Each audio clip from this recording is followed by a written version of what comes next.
बिस्मिल्लाहिर्रहमानिर्रहीम। असल बात से मैं इकबाल अंजुआ। नाज़रीन, पाकिस्तान के अंदर हर स्टेक होल्डर ये दावा करता है कि मैं पाकिस्तान का मुहिब्बुल वतन हूँ और मेरी दम से ही ये मुल्क चल रहा है और जो कुछ हूँ मैं ही हूँ।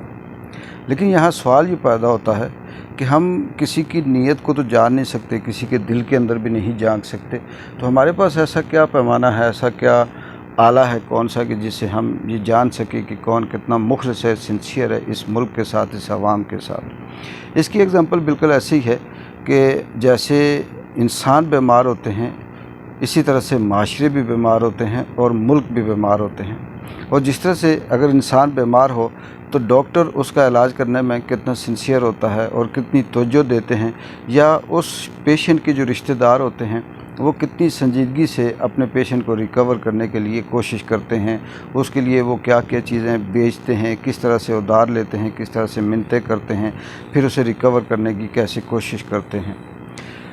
अगर तो वो पेशेंट के जो रिश्तेदार हैं, जो वर्सा हैं, वो ये हैं कि लोगों से उस पेशेंट के नाम पे पैसे लें और पैसे लेने के बाद वो अपने ख़र्चे करें और अपनी ऐशियाँ करें, अपने आप को एंजॉय करें, और वो पेशेंट बेचारा उसको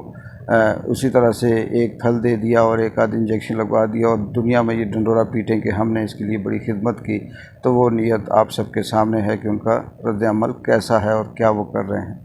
बिल्कुल इसी तरह से पाकिस्तान के जो स्टेक होल्डर हैं, चाहे वो असम्बली के अंदर बैठे हों या अदलिया के अंदर बैठे हों या इस्टेब्लिशमेंट के अंदर बैठे हों, या किसी भी हवाले से वो लोग जो इंटरनेशनल लेवल पे पाकिस्तान को दुनिया से कनेक्ट करके उनसे डील करते हैं, तो वो पाकिस्तान से कितने सिंसियर हैं। इसकी सबसे पहली बात तो हम यहाँ से अंदाज़ा कर सकते हैं कि इस वक्त तक 75 सालों में, अगर हम चले 75 साल नहीं करते, अगर इसको 50 या 60 साल की मुद्दत का एक अंदाज़ा लगा लें कि IMF के नाम से पाकिस्तान की जितने भी हुक्मरान आए वो कर्ज़े लेते रहे और IMF के कहने पे कभी पेट्रोल की कीमतों में इजाफ़ा करते रहे, कभी टैक्स लगाते रहे, कभी गरीब आदमी की जो पहुंच थी, उसकी जो क़ुव्वत ख़रीद थी, उसको उसकी पहुंच से दूर करते रहे। लेकिन वो जो IMF का कर्ज़ा था उससे मुल्क के अंदर कोई तामीर, कोई तरक्की, कोई बेहतर प्रोजेक्ट नहीं आता रहा और ना ही रोज़गार के अंदर इजाफ़ा होता रहा, बल्कि बेरोज़गारी में ज़्यादा इजाफ़ा होता रहा। तो इससे जैसे जैसे वक्त गुज़रता गया, ये अंदाज़ा लगाते रहे कि वो जो IMF का कर्ज़ा लेते रहे वो सारे का सारा ये खुद हड़प करते थे। ये कुछ लोग स्टेक होल्डर मिलकर अपने अपने हिस्से का बांट लेते थे और मुल्क और अवाम जहाँ था वहीं खड़ा होता था और बल्कि वो उससे भी पीछे जाता था। इसी तरह से अगर हम इसको आज के तनाज़र में देखें तो मुल्क इस वक्त बिल्कुल डिफ़ॉल्ट होने के ना सिर्फ करीब है, बल्कि यहाँ तक है कि पाकिस्तान के अंदर जितने भी सरकारी महकमे हैं, चाहे उसमें PIA हो, PTV हो, रेडियो हो, रेलवे हो या दीगर जो इदारे हैं जो गवर्नमेंट के अंदर चलते हैं, उनके मुलाजमीन को देने के लिए, तनख्वाह देने के लिए पैसे ख़जाने के अंदर नहीं हैं और ये इंतज़ार कर रहे हैं कि कभी सोचते हैं कि सऊदीया देगा, कभी दुबई देगा या फिर कोई दूसरा मुल्क इन्हें देगा या IMF सख्त शराइत पे इन्हें वो कर्ज़ा देगा। अब यहाँ पे सवाल ये पैदा होता है कि एक शख्स इससे पहले 3 दफ़ा हुक्मरान रह चुका है और 2 सियासी जमातें, पीपल्स पार्टी और नून लीग, पिछले 50 साल से मुसलसल आती जाती रही हैं। इस दौरान अगर कोई डिक्टेटर भी आता रहा तो वो इनकी मर्ज़ी से आता रहा, और अगर ये ख़ुद अपनी हुकूमत में दोबारा से आते रहे तो डील करके आते रहे, लेकिन मुल्क के अंदर कोई बेहतरी, कोई तामीर, कोई तरक्की नहीं आई। वो जो रिश्वत कमीशन का या दीगर जो पैसे थे वो चंद लोगों में तकसीम होते रहे और वो चंद लोग ही अमीर होते रहे। और पाकिस्तान में एक अरसे से आम आदमी की ज़बान में भी ये बयानिया था, तामीर जब तकरीरें होती, कहीं बड़े बड़े इजलास होते तो हर शख्स ये कहता कि गरीब गरीब से गरीब तर होता जा रहा है और अमीर अमीर से अमीर तर होता जा रहा है। इसके पीछे वजह यही थी कि वो चंद लोग जो इस मुल्क के वारिस बने बैठे हैं वो इस मुल्क को लूट रहे हैं, खा रहे हैं और अवाम और मुल्क का किसी किस्म का नहीं सोचते। बिल्कुल मुल्क इस वक्त न सिर्फ बीमार है बल्कि वेंटिलेटर पे है और इसकी जो हालत है वो इस वक्त ये है कि अगर इसके साथ सिंसियरिटी ना की गई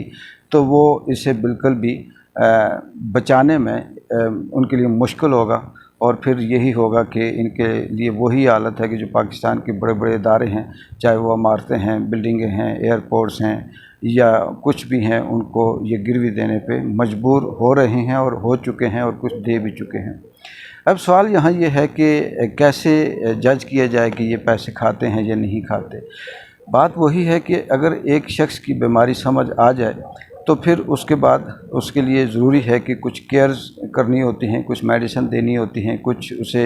एक्सरसाइज करवानी होती है और कुछ उसकी सेहत का ख्याल रखकर, उसकी नफ्सियात का ख्याल रखकर उसे ट्रीट करना होता है। पाकिस्तान जो डिफ़ॉल्ट हो रहा है, ये पाकिस्तान इस वक्त जिस हालत से गुज़र रहा है, जिस तरह से वेंटिलेटर पे है, पाकिस्तान के जो स्टेक होल्डर हैं वो जान चुके हैं कि पाकिस्तान की असल प्रॉब्लम क्या है।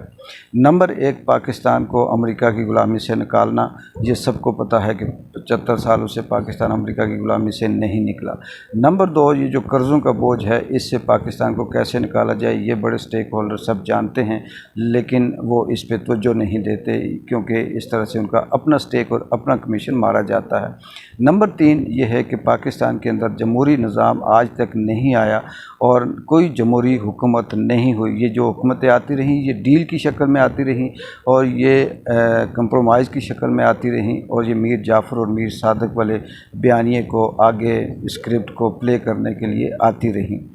ये जानते हैं कि जब तक इस मुल्क के अंदर जमहूरियत नहीं आती, अवाम की हुकूमत नहीं आती, अवाम की बात को नहीं तस्लीम किया जाता, अवाम की कदर नहीं की जाती, उस वक्त तक इस मुल्क के अंदर बेहतरी नहीं आ सकती। ये लोग, ये स्टेक होल्डर, चाहे वो अदलिया है, इस्टेब्लिशमेंट है, पार्लियामेंट है, सियासतदान है, जो भी हैं, वो सब ये जानते हैं कि मुल्क का असल मसला क्या है और बीमारी की जड़ कहाँ पे है।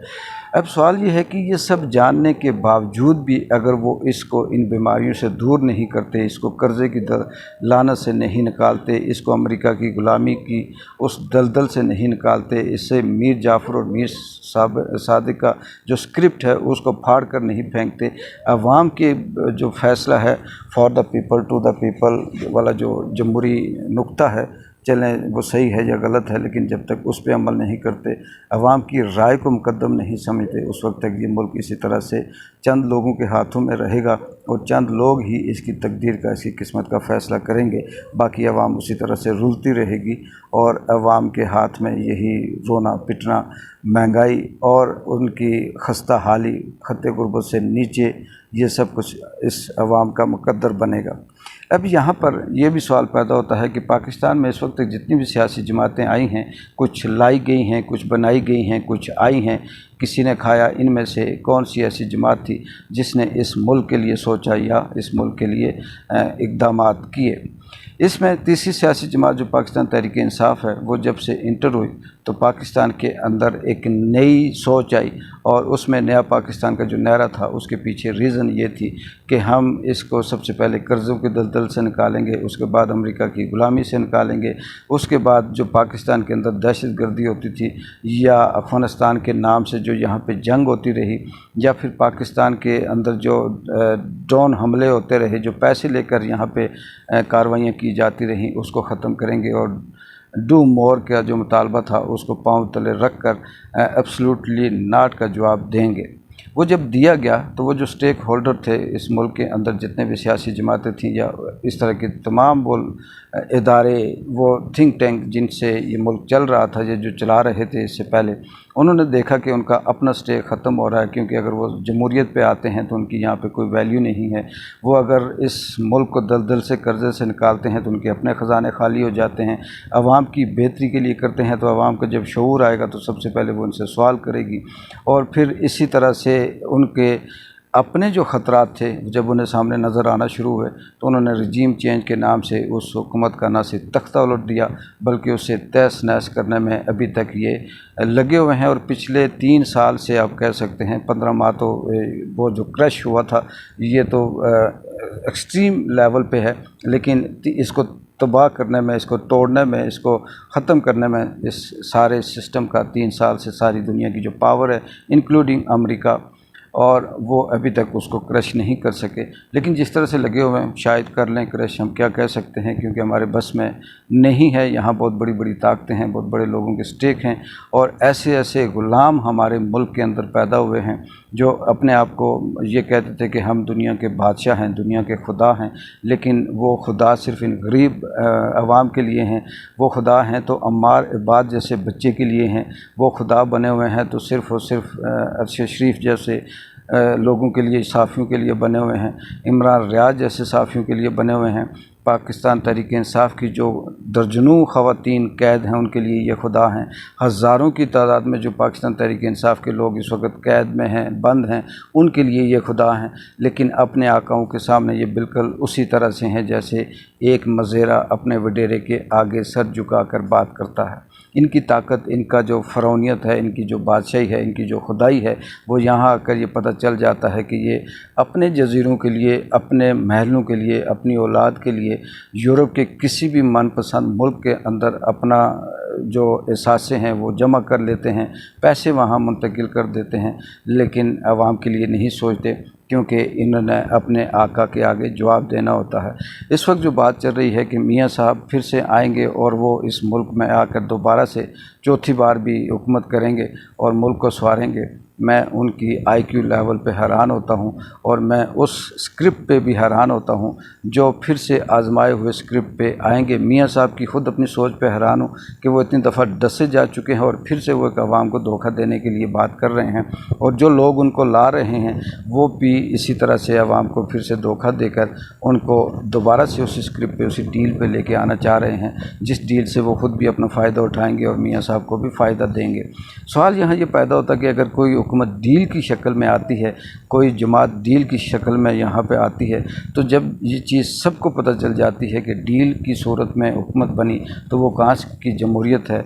वो कहाँ की अवामी हुकूमत है, वो कहाँ की मुल्क के मुफाद की हुकूमत है। उन्होंने जितनी डील करनी है, जितने इस मुल्क के अंदर जितना अरसा रहना है, उस अरसे में उसने उसको मज़ीद नोचना है, उसकी चमड़ी उतारनी है, उसकी खाल उतारनी है। और आवाम के लिए इन्होंने एक ही लफ्ज़ रखा हुआ है कि हम यहाँ पे खौफनाक किस्म का एहतसाब करेंगे और बेखौफ किस्म की यहाँ की जो हालत है, आवाम को जिसको चाहेंगे उठा लेंगे, जो बोलेगा उसको गिरफ़्तार कर लेंगे। ये इनकी आखिरी जो